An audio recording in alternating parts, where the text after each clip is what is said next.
tsinelas niya, wala. Nakapaa.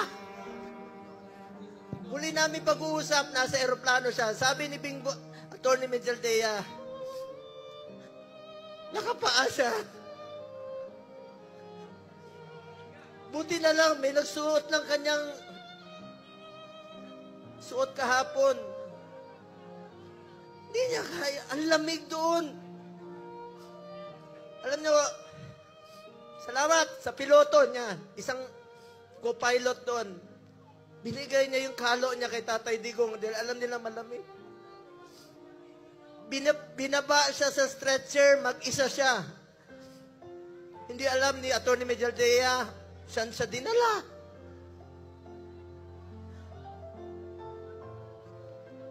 Alam ko nangungulila kayo, nakausap ko si Kitty kahapon.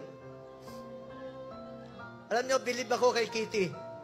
Sa murang edad na 20, dapat hindi siya kasama sa politika. Dapat nag-aaral siya ngayon. Pero sinama siya sa dumi ng politika.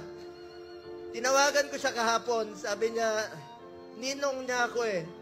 Sabi niya, Ninong Bong, hindi ko mapigil ang umiyak. First time ko umiyak talaga.